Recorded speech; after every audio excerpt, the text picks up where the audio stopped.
Tinulak ni Minerva si Eduardo. Ate? Tatawagin mo ko ngayong ate?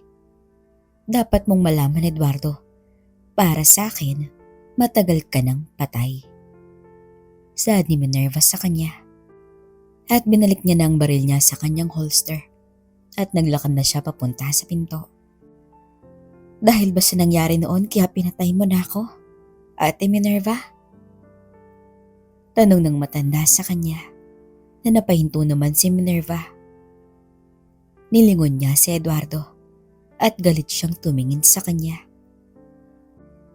Napatingin si Minerva sa kanyang tiyan at muli siyang galit na tumingin kay Eduardo. Layuan mo ang mga tauhan ko kung ayaw mong ikulong muli kita sa munti. Kung yun ang gusto mo, ate. Sagot ni Eduardo sa kanya na tinignan siya ng masama ni Minerva. Bakit ka ganyan sa akin, ate? Ilang taon na ba nung huli tayong nagkaharap ng ganito? Hindi naman nagsalita si Minerva. Naaalala ko sa burol ng ama natin tayo huling nagkita. Paalala ni Eduardo sa kanya. Bakit mo gustong bumalik doon, Eduardo? Dahil doon mo pinutol ang ugnayan nating dalawa. At gusto mo pang magkaroon muli tayo ng connection? Bakit, Eduardo? Namiss mo ba ang ate mo? Sarkastikong sad ni Minerva. Ngumiti lang ang matanda. Oo, namiss ko na ang ate ko. Sagot nito sa kanya na biglang nagalit si Minerva. Isaksak mo to sa dibdib mo, Eduardo. Kahit kailan, kahit nasa huling yugto na ako ng buhay ko, hinding-hindi na mangyayari pang magkaroon pa tayo ng connection. Sad ni Minerva sa kanya. Dahil ba sa nangyari sa anak niyo ni Rodrigo? Tanong ni Eduardo sa kanya. Nalalong ikinagalit ni Minerva. Kaya nabunot niya ang baril niya at tinutok niya to kay Eduardo. Ikaw! Ikaw! Sigaw ni Minerva sa kanya na nanginginig na ang kamay niya sa galit. At pansin niya na parang hindi natatakot sa kanya si Eduardo. Kilala kita, Minerva.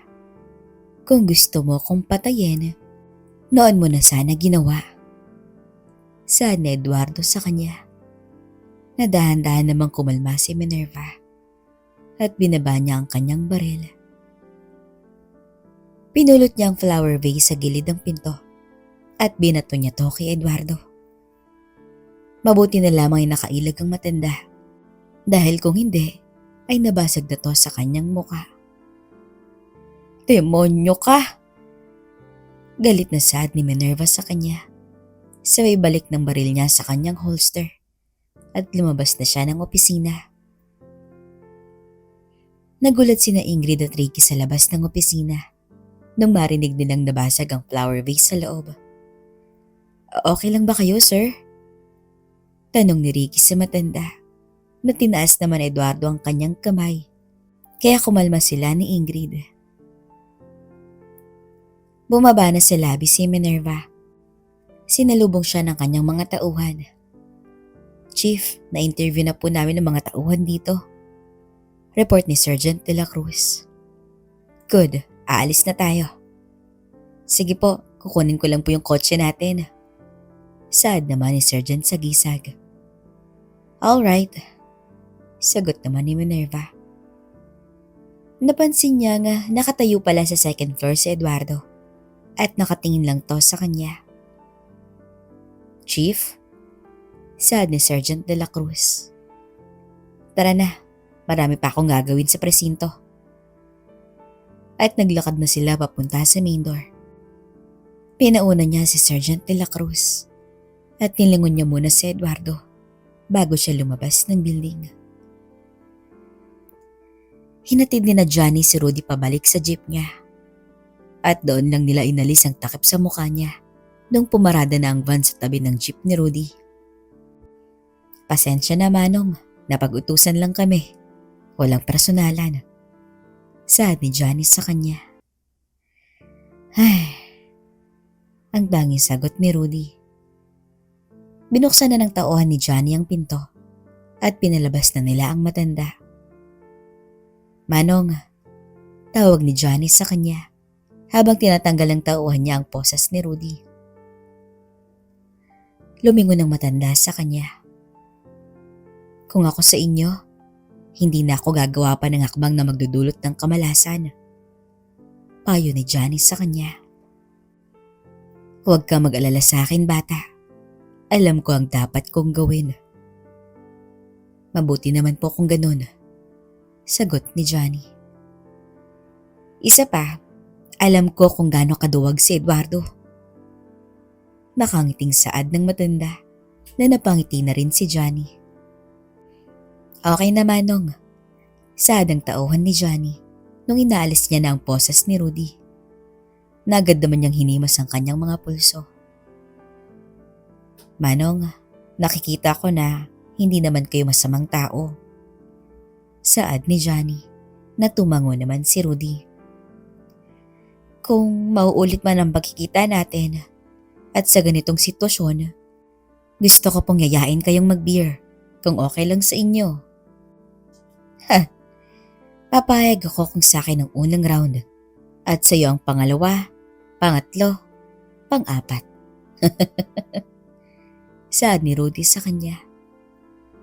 Kahit ilang rounds pa, Manong. Sagot naman ni Johnny na natawa na rin si Rudy. Okay na, boss. Saad ang tauhan ni Johnny. Ano, Manong, aalis na kami. Saad nito. Sabay pasan niya sa susi ni Rudy na nasalo naman niya to. Sige, maraming salamat. Sagot ni Rudy sa kanya. Sumaludo sa kanya si Johnny at sinara niya na ang pintuan ng van. Saka sila umalis. Walang yang Eduardo yan. Saad ni Rudy at sumakay na siya sa jeep niya. Binasa niya ang listahan na ipinapabili sa kanya ni Aida. Tumunog ang phone ko bandang 3:00 ng hapon at nakita ko ang pangalan ni Francine sa screen. Sis, napatawag ka. Kuya, bilin ni Lola na dumiretso ka daw sa bahay mamaya. Paglabas mo daw ng work. Ay, hindi pa ba siya tapos sa pagsisermon sa akin? Tanong ko sa kanya. Narinig ko na lang na tumawa sila ni Tita Divina. Ayan kasi, Kenneth, nagpulis ka pa kasi. Saad ni Tita Divina sa background. Naman no? Sagot ko na natawa lang sila. Sige, dediretso ako sa bahay mamaya pagtapos ko dito sa trabaho. Sige kuya, ingat. Sige. At binaba niya na ang tawag. Uuwi ka na pagtapos mo rito? Tanong ni Alona sa akin. Oo, bakit? Tanong ko sa kanya. Naumiling lang siya at muling humarap sa kanyang monitor. Teka, kukunin ko lang yung charger ko kay Pinky. Paalam ko sa kanya at lumabas na ako ng presinto. Pagbalik ko, nagtatype na ng report si Alona. Kaya tumuwad ako para isaksak ang USB ko sa port ng PC sa ilalim ng desk ko. Habang ginagawa ko to, narinig ko na umusog ang upuan ni Alona. Kaya lumingon ako sa kanya. At nakita ko na nag-stretch siya ng kanyang katawan. Kaya tinuloy ko na lang ang pakay ko. At maya-maya lang ay biglang kinapa niya ang kanang pisngi ng likuran ko. Kaya agad akong napatayo at tumarap sa kanya. Lumapit siya sa akin at sinabing, sigurado ka ba nga gusto mong umuwi agad pagkatapos ng duty natin dito? Tanong niya sa akin. Napanay ang lingon niya sa paligid na para bang sinisiguro niya na walang tao. Oo, kasi yun ang bili ng lola ko. Oh well. Saad niya, sabay talikod niya sa akin at binunggo ang likuran niya sa harapan ko. At nilagay ang 2 kamay sa bulsa sa likod ng kanyang pantalon. At naglakad siya ng kumikending pa ng kaunti. Sabay lingon niya. Okay, ang tanging sinabi niya at umalis na siya papunta ng kusina. Ano yun? Takang tanong ko sa sarili ko. Pero tinablan ako sa ginawa niya dahil bumukol ang alaga ko sa pantalon ko. Inspector, tawag ni PO1 Rodriguez. Na agad kong kinuha ang folder sa desk ko at tinakip ko to sa harapan ng pantalon ko. Yes? Sagot ko na nagtaka na lang siya nung makita ako. Tumawag si Hepe at ang bilin niya, hintayin niyo raw siya sa opisina. Kayo ni Teniente Montalbana. Sige, sabihin ko kay Teniente. Sagot ko sa kanya. Nadinigdan pa niya ako bago siya umalis. At agad naman akong umupo sa upuan ko. Nagpaypay ako dahil pinapawisan ako dahil sa init ng katawan ko. Bumalik na si Alona mula sa kusina at may dala itong baso. Oh, nangyari sa'yo? Tanong niya sa akin. Wala, mainit lang kasi dito. Sagot ko na napatingin siya sa umaandar na electric fan. Malapit lang sa desk ko. Okay. Sagot niya at tumupo na siya sa desk niya.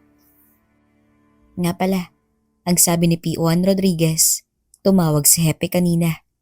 Ang bilin niya sa atin, maghintay daw tayo sa kanyang opisina. Pabalik na sila? Tanong niya. Oo, at doon na lang daw natin siya hintayin sa kanyang office. Sagot ko. Na napansin ko naman na nag-isip ng sandali si Alona habang nakatingin siya sa akin. Alright, let's go. Sagot niya. Nauna akong pumasok sa loob at agad akong umupo na pinatong ko ang kanang hita ko sa kaliwa para matakpan ko ang namumukol kong alaga sa ilalim ng aking pantalon. Loko. Saan niya? Nang naupo na siya sa katabing silya.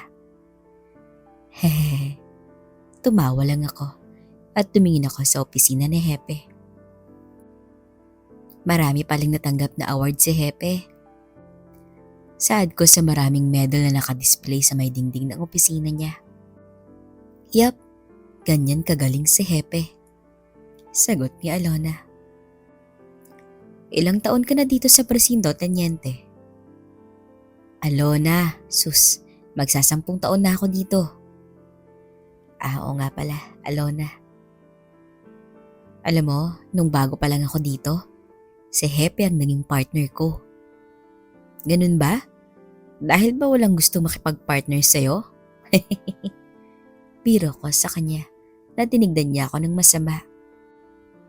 Ano yun? Tanong niya, sabay turo sa may pinto. Aray! Ang tangi na sambit ko dahil sinuntok niya ako sa braso. Loko ka ah, saad niya, kaya hinimas ko ang braso ko. Hindi dahil sa walang gustong makipag-partner sa akin. Nakikita niya raw kasi ang sarili niya sa akin. At isa pa, bago pa lang ako sa serbisyo noon. Teka, 10 taon ka pa lang sa serbisyo at naging tenyente ka na agad? Gulat kong tanong sa kanya. Bakit? Wala lang. Ang bilis kasing tumaas ng ranggo mo. Nagdududa ka ba sa serbisyo ko, Barbie? Hindi naman. Siguro naman marami kang nagawang maganda, kaya tumaas agad ang ranggo mo. Sinuntok na naman niya ako sa balikat, kaya napanguwi na naman ako. Loko ka ah. Ang sakit nun ah. Saad ko sa kanya na napangiti siya.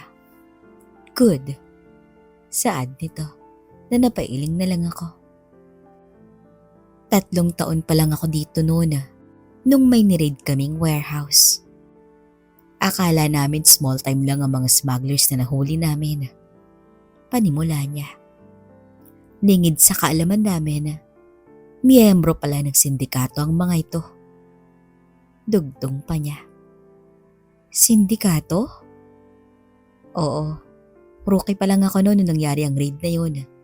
At sa magandang performance, At sa nahuli namin, tumaas ang ranggo ko. 8 taon naman ako sa serbisyo nang may naengkwentro kaming grupo. And it turns out, kaparehang grupo din pala sila nung nahuli namin noon. Kaya muling tumaas ang ranggo mo? Yep, 2 months after, ginawa akong tenyente ni Hepe. At doon, napansin ako ng sindikato. Napansin ka? Oo, sagot niya, na napansin kong biglang nalungkot ang kanyang muka. Bakit? Wala, may naalala lang ako. Sagot niya sa akin. Boyfriend mo? Tanong ko sa kanya, na tumingin siya sa akin at muling sinuntok ang braso ko. Loko, saad niya. At maya-maya lang bumukas ang pinto at pumasok na sa Hepe. Kaya agad kaming tumayo at sumaludo sa kanya. At saad ni Hepe nang umupo na siya sa kanyang silya. Ano pong balita, Chief? Tanong ni Alona sa kanya. Nothing, sagot ni Hepe, na nagulat kaming dalawa ni Alona sa sinabi niya. Pero paano yun? Nakita ni ni Inspector Reyes ang van na lumabas sa garahe nila. Tama po, Chief. Same van na tumambang sa amin. Pinanood namin ang CCTV nila at halatang dinoktor nila to dahil may nawalang oras sa monitor. Saad ni Hepe. Kung ganon, Chief, guilty sila. Saad ko. Mahihirapan tayo nito dahil hindi sa kanila ang van. Yung SUV na nakuha natin, unregistered din. Kaya wala tayong makukuha dito. Saad niya sa amin. Pero Chief, alam namin ni Reyes na silang nagpadala noon. Yung Mr. Hernandez. Saad ni Alona. Speculation, Lieutenant. Hindi pwedeng pumasayan sa korte. Kailangan natin ng solid evidence para malink natin ang mga taong tumambang sa inyo. Saad ni Hepe sa amin. Yung taong hindi namin napatay. Yung nahuli natin. Siya ang gagawin nating link. Saad ko. Tama, kailangan nating bantayan siya ng mabuti para hindi siya makatakas o makuha ng sinumang nasa likod nito. Saad ni Hepe sa amin. Chief, hindi kaya sindikato ang nasa likod nito? Tanong ni Alona sa kanya na napatingin sa kanya si Hepe. Napapansin ko din kasi Hepe na hindi lang ordinaryo ang mga dala nilang armas. Mamahalin to kung ikukumpara mo sa mga armas na nasa armory natin. Huwag na muna nating pag-usapan yan. Malalaman natin ang lahat ng to pag nasa stable ng kondisyon yung nahuli natin. Sagot ni Hepe sa amin. So, ano nang susunod na gagawin natin, Hepe? Tanong ni Alona. For now, I am ordering you two on a desk job. Chief, hindi pwede to. Paano na lang ang investigasyon namin? Tanong ni Alona sa kanya. I am going to assign it to De La Cruz and Sagisag. Chief, pagputol ni Alona.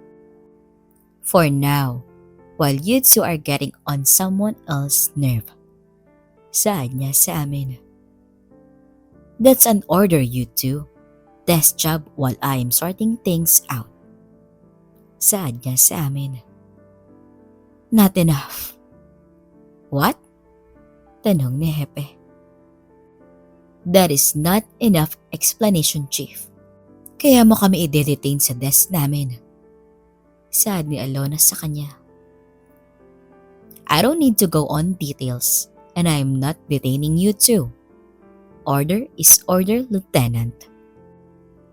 Unless you have a problem too, Inspector? Tanong ni Hepe sa akin na umiling ako. No problem, Chief. Sagot ko sa kanya. Good. Dismiss. Saad niya sa amin na nauna nang tumayo si Alona at hindi siya sumaludo kay Hepe. Basta na lang siyang lumabas ng opisina. Sumaludo ako bago ako pumunta sa pintuan. Reyes, tawag ni Hepe sa akin. Chief, can you do me a favor? Ano po yun? Tanong ko sa kanya nang umiti siya. Can you send a message for me? Message? Oo, sabihin mo sa kanya, huling tagpuan. Saad ni Hepe na napansin ko na napangiti siya ng kaunti. Sige po, sasabihin ko po sa kanya. Sige, salamat. Saad ni Hepe. Kaya lumabas na ako at pagbalik ko sa desk namin, napansin ko na nakabugnot ang mukha ni Alona at hindi to mapakali sa kanyang upuan. Kinuha ko ang phone ko na nilagay ko sa drawer dahil naka-charge ito. Sino na namang tatawagan mo? Inis niyang tanong sa akin. Lolo ko. Lolo ha? Sagot nito. Napailing lang ako. Babalik lang ako. Sagot ko sa kanya at lumabas na ako ng parking lot at doon ko tinawagan si Lolo Rudy. Nagring pa ng ilang beses ang phone niya bago niya to sinagot. Kenneth, napatawag ka. Lo, namiss ko lang kayo. Ikaw talaga. Seryoso ko. Bakit ka napatawag? Nasaan ho ba kayo ngayon, Lo? Bakit ang ingay? Nasa palengke ako. Napag-utusan kayo ni Lola Aida? Ano pa nga ba? Hoy, mamaya diretso uwi ha. Maghahanda ng masarap na pagkain ng lola mo. Oo, alam ko po. Sinabi na sa akin ni Francine yan kanina. Mabuti. O sige, magkita na lang tayo mamaya at marami pa akong bibilhin. Teka lang Lo. Bakit? May nagpapadala ng mensahe sa inyo. Mensahe? Ano naman? Ang sabi niya, huling tagpuan daw. Sagot ko, nang biglang natahimik si Lolo Rudy sa linya. Lo? Sige, nakuha ko. Basta umuwi ka pagkatapos mo dyan sa presinto. Opo, Lo. Sagot ko sa kanya. O sige, mag-ingat ka. Saad niya sa akin. Sige po, Lo, mag-ingat din kayo. At nawala na siya sa linya. Napaisip ako ng sandali bago may bumunggo sa likuran ko at nakita ko si Alona. Lolo mo. Nakikinig ka no? Wala no? Lumabas lang ako para magpahangin. Natawa lang ako. Loko, ang init kaya sa loob. Kita mo, pinapawisan ako. Pinakita niya sa akin ang likuran niya. Oo nga. Nakakairita din sa loob. Wala tayong magagawa. Utos ni Happy yun. Hindi lang yun. Para bang walang nangyari ang pagpunta niya dun sa gusaling yun. Inis niyang saan. Wala akong maisasagot sa'yo, Tenyente. Basta ako, susunod lang ako sa utos ni Hepe. Sheep? Ano? Takang tanong ko sa kanya. Tupa ka. Saad niya, sabay tulak niya sa akin ng mahina at bumalik na siya sa loob. Tupa? Talaga to? Sumunod na ako sa kanya sa loob na nakasalubong pa namin sa Hepe. You two remain here until your clock is over. Yes, Chief. Sagot naming dalawa. Asan po kayo pupunta, Chief? Maaga pa. Tanong ni Alona sa kanya. I'm going out for a meeting. Sagot niya. Tumingin sa akin si Hepe at ngumiti siya. Alona, tawag niya kay Tenyente. Yes, Chief. Sagot ni Alona. Good. Saad ni Hepe at lumabas na siya papuntang parking lot. Kung makapagsalita siya parang bata ako. Saad ni Alona nung naglakad na kami papunta sa desk namin. Ano ka ba? Baka marinig ka niya. Ship! Saad uli ni Alona sa akin. Ano ba kasing ibig sabihin yan? Tanong ko sa kanya na pumorma siyang parang susuntukin ako. Kaya tinaas ko ang dalawang kamay ko para depensahan ang aking sarili. Loko! Saad niya at mupo na siya sa kanyang silya. Ang gulo mo, tenyente. Saad ko sa kanya at iniwan ko na siya para pumunta ako ng banyo. Loko! Narinig kong sumigaw siya. Nangyari dun? Tanong ni PO3 sa Monte. Ewan ko. Sagot ko sa kanya at pumasok na ako ng banyo. Pagbalik ko, nakita ko siyang nakatutok lang sa kanyang monitor at nakabugnot pa rin siya. Maganda ka sana pero nakasimangot ka lang.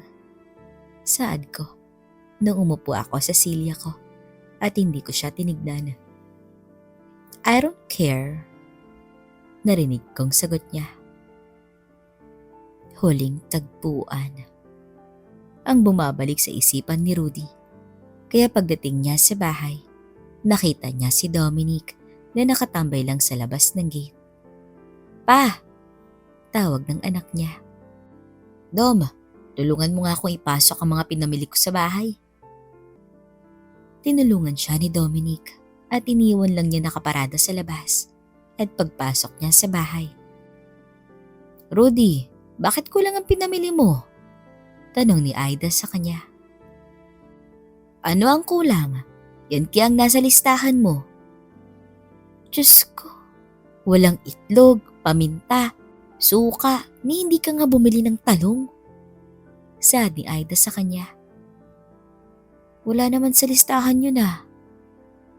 Anong wala? Tinignan mo ba sa likod? Saad ni Aida na natawa lang si Rudy nung tinignan niya ang likod ng listahan. Papa talaga? Ay nako, Dominic, ikaw na nga bumili niyan. Utos ni Aida sa kanya.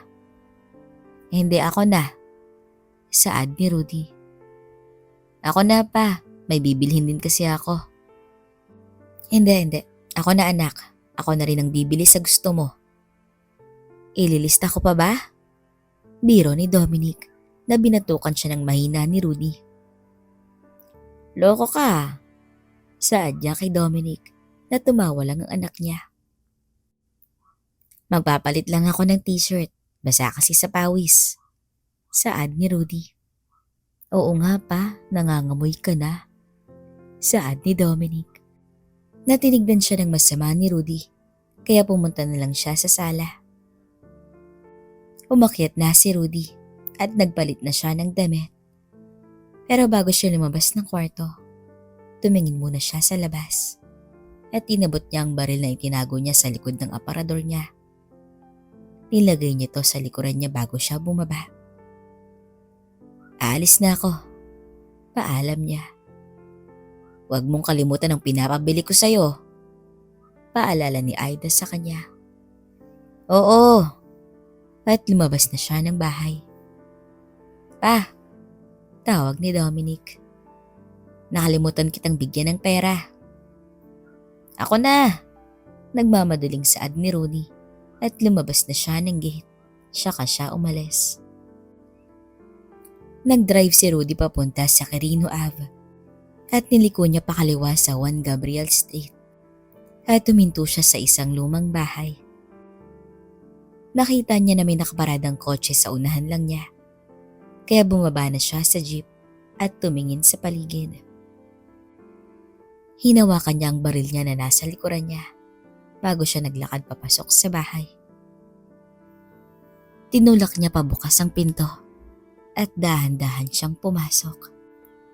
Habang kinukuha niya ang armas niya at hinanda niya ito. Kung ano man ang mangyari ngayon, hindi ko hahayaang mamatay akong mag-isa dito.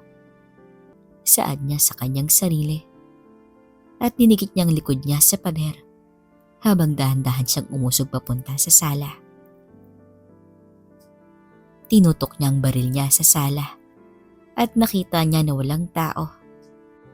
Kaya dahan-dahan siyang humakbang paabante. Nang biglang may bakal na dumikit sa likuran ng ulo niya, kaya napahinto siya at tinaas ang kanyang kamay. Hindi ka pa nga talaga nagbabago. Saadong taong nasa likuran niya. Ikaw din, sagot ni Rudy. Na humakbang siya ng isang beses at dahan-dahang humarap sa taong nasa likuran niya. Napangiti lang siya nang makita niya kung sino. Binaba ni Rudy ang kanyang barel at pati na rin si Minerva. Ilang taon na ba?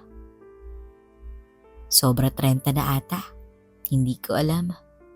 Sagot naman ni Rudy nang umiti si Minerva. Nilagay ni Minerva ang baril sa holster niya habang si Rudy naman ay nilagay niya sa kanyang likuran ang baril niya. Nagkatinginan silang dalawa at nagkahiyaan. Pero bago pa man sila mabingi sa tahimik, anong kailangan mo? Tanong ni Rudy na tumingin sa kanya si Minerva mula ulo hanggang paa. Malaki nga talaga ang pinagbago mo, Rudy.